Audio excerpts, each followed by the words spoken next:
রম্নবর্ষ মাইয়ারে বিয়া কইরা ঘরে আনিলি সংসারে অমঙ্গল হইবে। আর তাই তো কারখানা থেকে 10 লক্ষ টাকার মেশিন তার আমি হাফিজ করে আনছি। কথাটি শোনা মাত্র বড় সাহেবের হারিঘাট হয়ে যায়। 1 মাস হাসপাতালে শুয়ে থাকে। আর সেই সুযোগটারে কাজে লাগাইয়া আমি আমার নিজের আকারটারে গুছে ফেলছি।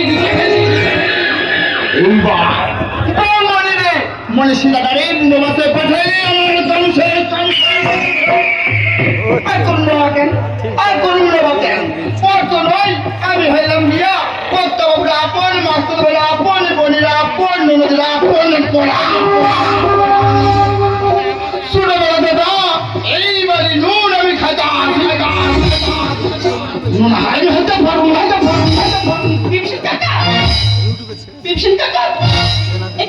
তুমি এখানে আর আমি তোমাকে সারা বাড়ি খুঁজে বেড়াচ্ছি। যাও ছোট বাবুর জন্য খাবারটা নিয়ে এসে। যাইতাছি বৌমনি, যাইতাছি। আজ আমি ভীষণ খুশি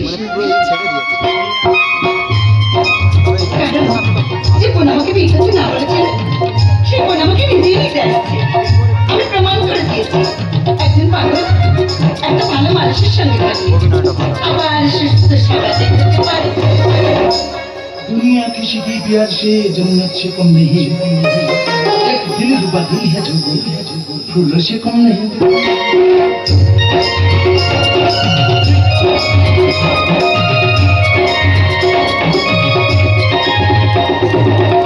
জানো একসময় মূলত আমার মতো পাগল মানুষের ভাষণের মানুষের এই পৃথিবীতে বেঁচে দেয় কি লাভ। কিন্তু তোমার কাছে পাওয়ার পর মনে হয় আরো অনেক বছর ধরে বাস করে দিই। আচ্ছা তুমি আমার জীবনে আগে অনেক আগ্রহ শুনি কেন? কোথায় লুকিয়েছিলে? তোমার কাছেই ছিলাম, তুমি খোঁজনি তাই পাওনি। ওই জন্য তো বলে অনেক শক্তিবান নাবি ঘাট ছেড়ে দেয়, হার মানে যুদ্ধ নামি। জীবন বুদ্ধি তারাই তো যদি যারা বলে জিত বইয়াবে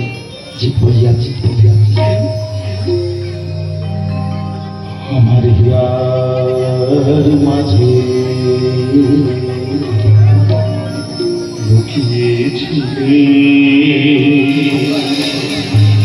দেখতে তোমায় ভাই,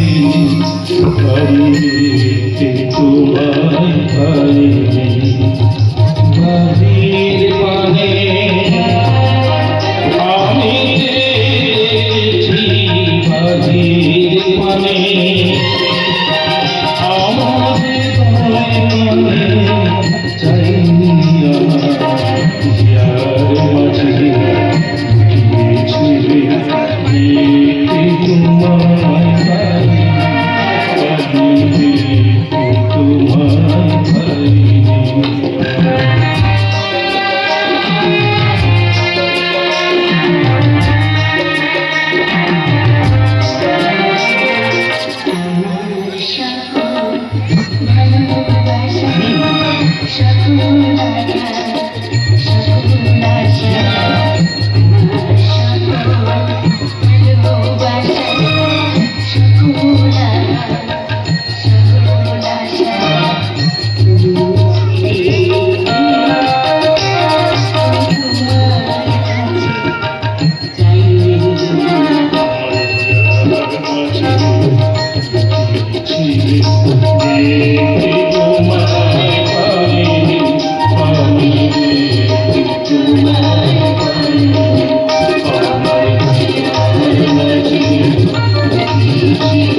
আপনারা কি ভাবছেন যে পাগল মারটা এত তাড়াতাড়ি সুস্থ লোক হবে? তাই তো বলবো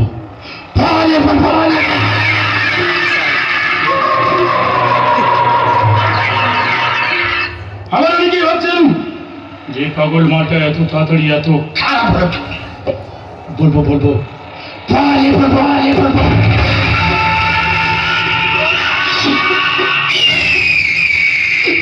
কিন্তু তুমি আমাকে মারলে কেন? এই প্রশ্নটা তুমি করবে কেন? এই প্রশ্ন তো করবে দর্শ। আর আমি বলবো, আমি বলবো, বলবো বলবো পরে বলবো।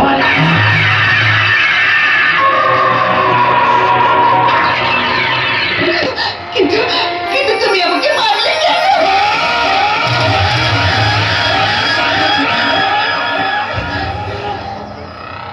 আমার কেউ কোনোদিনও ভালোবাসি না, কারণ আমি রাম নই, রাবণ নই,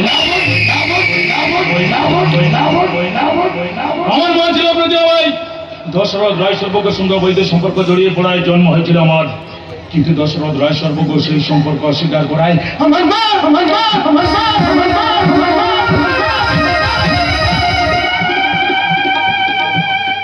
লজ্জায় ঘৃণায় আত্মহত্যা করে। তখন আমার বয়স ছিল 5 বছর। বিভীষণটা আমাকে দেখে আসে অনাথ আশ্রমে। আর যেদিন দেখলো এই বাড়ি ছোট ছেলে রামের সঙ্গে আমার চেহারার হুবহু মিল, তখন গাড়ি ব্রেক ফেল করে রাম এবং রামের মাকে মারতে চায়। রামের মা মারা গেল, রাম বেঁচে যায়। তবে স্মৃতিশক্তিটা হারিয়ে ফেলে। আর বিয়ের দিন আমি বললাম যে মানে লাশটা নদীতে ফেলে দিই, যাতে রামের সঙ্গে তোমার বিয়েটা হয়।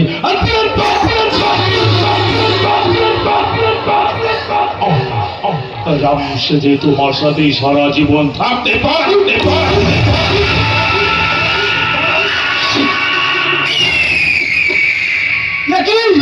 ছোট সাহেব তুই বউ মানে মারলে কেন?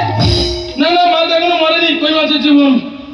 যাও যাও, বাইরে অ্যাম্বুলেন্স দাঁড়িয়ে আছে, ভালো কোনো শ্মশান দেখে ওর বুকে মাটি দিয়ে যাও, চলে যাও, চলে যাও। আর করবো না কেন? ওর তো নয়, আমি হইলাম বিয়া কর্তা বাবুর আপন, মাস্টার ভাই আপন, বোনের আপন, ননদের আপন পোলা। ছোটবেলা থেকে এই বাড়ি নুন আমি খাইতে আসি, নুন হারাই হইতে পারুন না। যা বিশ্বকা, তুমি চলে যাও, চলে যাও, চলে যাও। বিশ্বকা কার সঙ্গে মনে হয় চলে শিখেছে, যাও যাও, তাড়াতাড়ি যাও। আমার ওকে রাবণ থেকে রাম সাহিত্য যাও, যাও বিশ্বকা, চলে যাও, চলে যাও, চলে যাও, চলে যাও।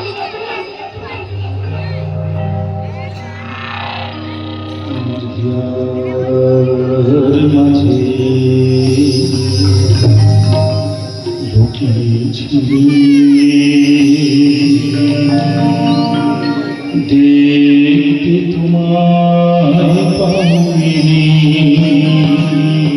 আমি দেখতে তোমায় পাইনি।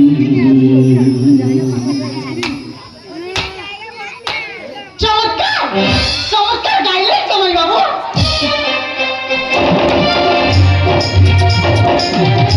আচ্ছা জামাই বাবু, গানটা বুঝি দিদি পাঠালো? হ্যাঁ, তোমার দিদি শিখালো, জানো জানো। সেদিন তোমার দিদি যদি আমায় বিয়ে না করতো, আজ হয়তো আমি মরেই যেতাম। এভাবে বলো না। আচ্ছা জামাই বাবু, আপনাকে যে সুস্থ করলো, আমি আমার দিদিকে করে দেখতে পাচ্ছি না।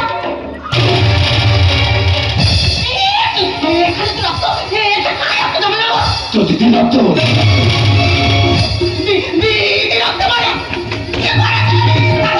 আমার কিছু নয়, হঠাৎ মাত্রা গরমে যার হাতে গায়ে ছুটেছিল, চালিয়ে দিয়ে তো দিদি, তো দিদি, তো দিদি, তো দিদি মারা যা।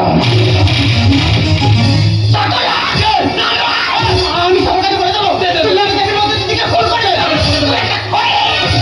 বাবা, এখান থেকে বাইরে বেরোতে পারলে তবে তো বলবি না, পিছন ফেলে থাকতো, বাবা দাঁড়িয়ে আছে।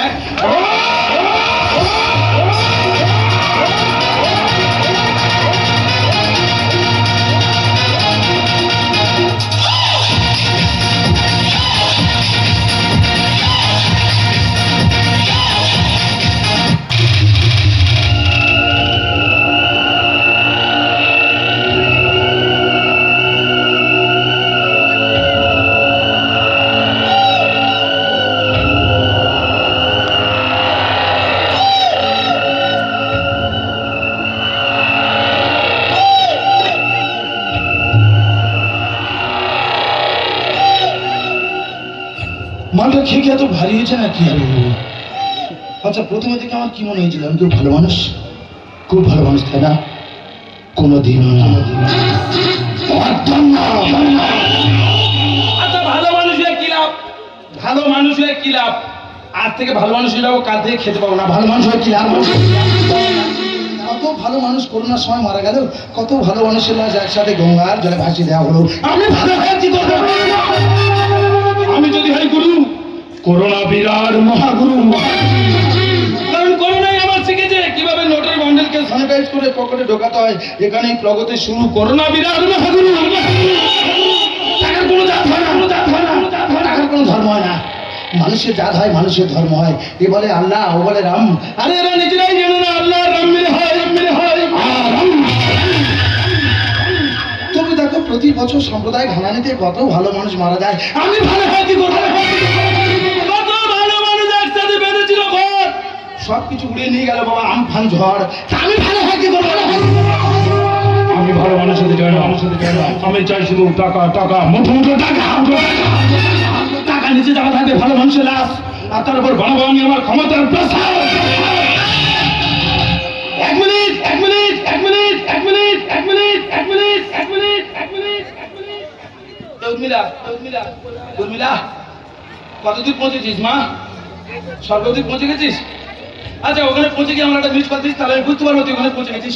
তবে কি জানো, আমার খুব শখ ছিল শালির সঙ্গে একটু মজা করবো। শালা তার হলো না। কেন হবে না? কেন হবে না? কেন কি হয়েছে? কি মারা গেছে? তাতে কি হয়েছে? সবাই তো জ্যান্ত মানুষ রেপ করে। শালা মরা মানুষের রেপ করতে কেমন লাগবে কি জানো? আচ্ছা, যাবে না, কোনো বাধা দেবে না। তবে তাই করি।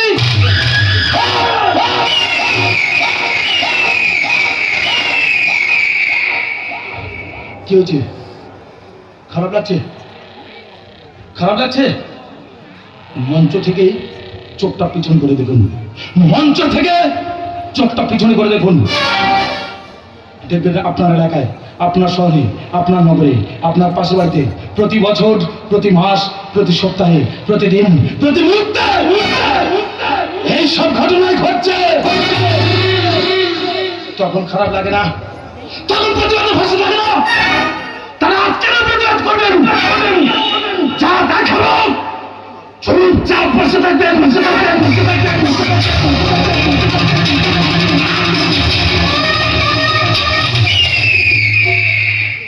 খবরে দেখুন, খবরে দেখুন, আজও ভারতবর্ষের মুখে 3.5 বছরের কন্যাকে ধর্ষণিত হয়। তখন কারো খারাপ লাগে না, শুধু খারাপ লাগে গাজন মঞ্চের সামনে প্রতিবাদ করে ইচ্ছা হয় গাজন মঞ্চের সামনে। খবরে দেখুন, আজও ভারতবর্ষের মুখে 72 বছরের বৃদ্ধা মাকে ধর্ষিত হয়। তখনও কারো খারাপ লাগে না, শুধু খারাপ লাগে গাজন মঞ্চের সামনে।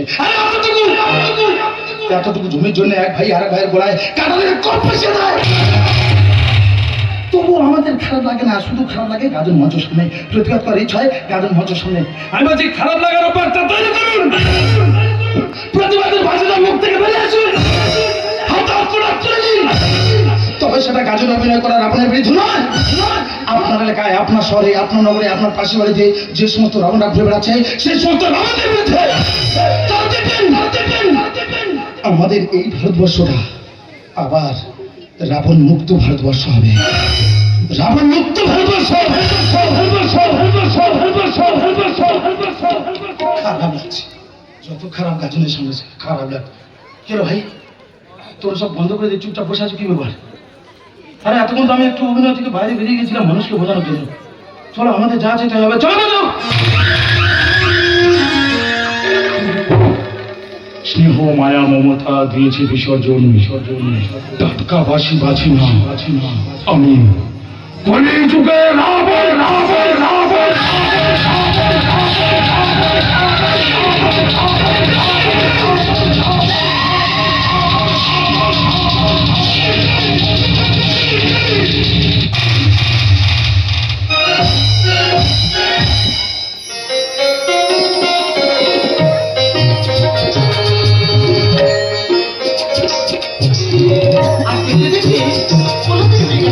আমার ছোট মেয়ে উর্মি এই বাড়িতে এসেছে আমার বড়দের সেটাকে নিয়ে যাওয়ার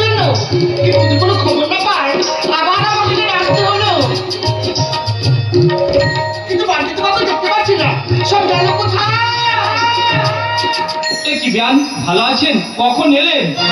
এই তো কিছুক্ষণ। আপনি ভালো আছেন বিআই মশাই? হ্যাঁ, আমি ভালো আছি। কিন্তু মেয়ে জামাইকে দেখছি না। তা তো আমি জানি না, আমি জেলমাস হসপিটালে ভর্তি ছিলাম, আর ছুটি হয়েছে তাই বাড়িতে চলে এসেছি। সে কি? তাহলে সব গেল কোথায়? কে বলতে পারবে ওরা এখন কোথায় আছে, কেমন আছে? আমি জানি ওই শয়তানটা কোথায় আছে। শয়তান? কে শয়তান? কার কথা বলছিস? মশাই, আপনার বাড়িতে এতদিন যে রাম সেজেছিল সে আসলে রাম নয়, রাবণ। বিভীষণ, তুই কি বলছিস? ঠিকই বলছি মশাই, ঠিকই বলছি। রাবণ হলো প্রতিমা বাইয়ের গর্ভজাত তোমারই গৌরজাত সন্তান। রাত্রির সম্পত্তি লোভী রামের বিয়ের পর রামকে সরে ফেলে ওই শয়তানটারে এই বাড়িতে আমি আনছিলাম। আর যদি বহু বলে চুরি ভাইরা আমারে রাক্ষস যোজনে পুঁতে দিতে বলে। আমি বৌমণি মহ শ্মশানে গিয়া মাটি খুলতেছি, তখনই হঠাৎ আমার ফোনে খবর এলো আমার ঘর বাড়ি জমা গুল লাগা পুইরা গেছে। তখনই বুঝলাম এ হল আমাকে পাপের সাজা। তাই বৌমণি বেঁচে আছি, তবে ওই শয়তানটা মনে হয় উর্মিকে মায়েরা ফেরাছে।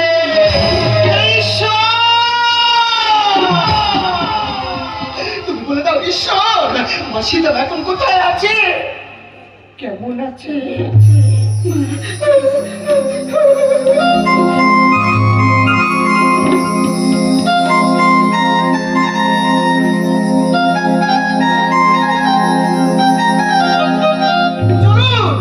চলুন বিআই মশাই, আমরা সবাই মিলে ওই শয়তানটার বিরুদ্ধে টানাটানি চালাবো।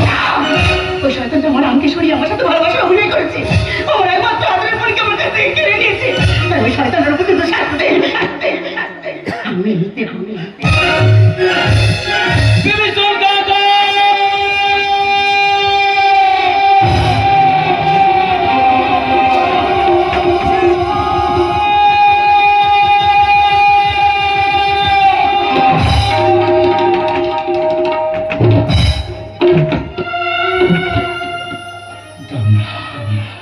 আমার কিছু খেতে দাও না, জানো আজ কতদিন হয়ে গেল ওরা আমার পেট ভরে কিছু খেতে দেয়নি। তুমি আমার সাথে কথা বলছো না কেন? বুঝেছি, তুমি আমার সাথে কথা বলো না। তুমি কি ছবির মতো দাঁড়িয়ে থাকবে? দেখো কথা বলো না। তুমি কি বলো ছবি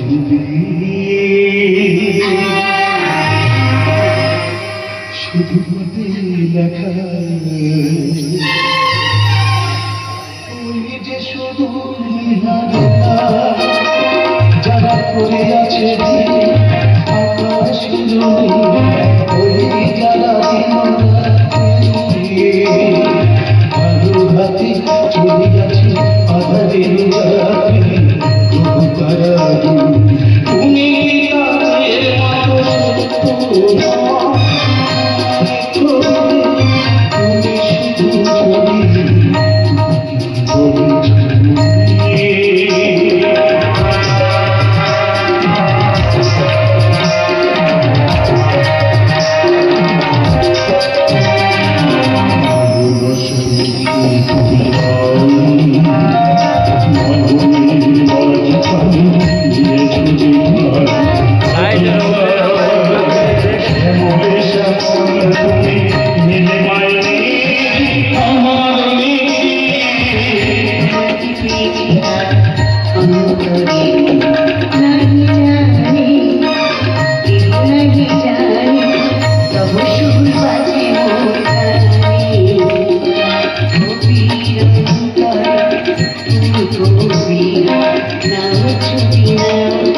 যে আমার সাথে ভালোবাসে অভিনয় করে না হয়তো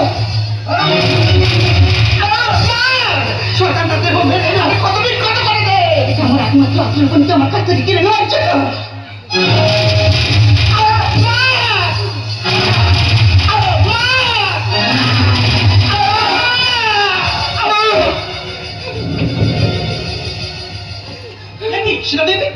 আপনি রামবাবুকে মারলেন কেন? আপনার সঙ্গে যে রাবণ রাম সেজে অভিনয় করেছিল সেই রাবণ এবং বিভীষণ বাবুকে আমরা গ্রেফতার করেছি, কিন্তু আপনি কি করলেন? কনস্টেবল বাইরে দাঁড়িয়ে আছে আপনাকে নিয়ে যাওয়ার জন্য। You under arrest.